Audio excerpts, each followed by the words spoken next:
गे छोड़िए गो बात मायना जो बात मायना जो गे डीजे वाला के बहु बना जो डीजे वाला के बहु बना जो गे छोड़िए गो बात मायना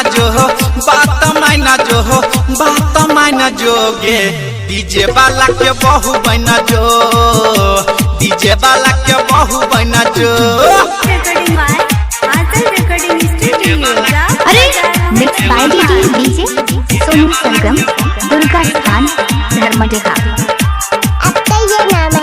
ये सब क्या है? बोले बिया है तो बहुत मजा है डीजे वाला चुमा ले तो ऊपर बाजा है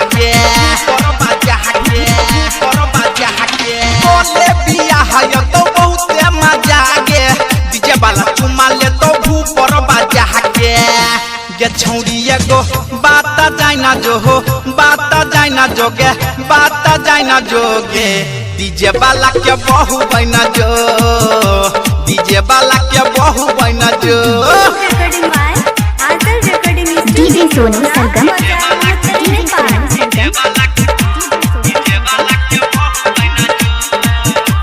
अच्छा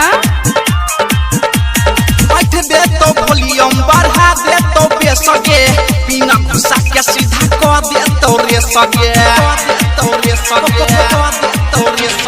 बैठ दे तो वॉल्यूम बढ़ा दे तो बेसगे वही में घुसा के सीधा कर दे तो रे सगे गे छौड़ी नहीं तू छाती ताइना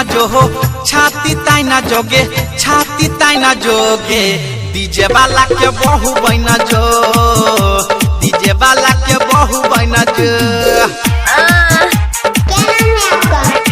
mix by DJ Sonu Sargam Durga स्थान धर्मजयहा। क्या? अच्छा अरे जा पवन पुरवैया के बजतौ जे गाना राइटर संगीत तोहर नसतौ बिछाना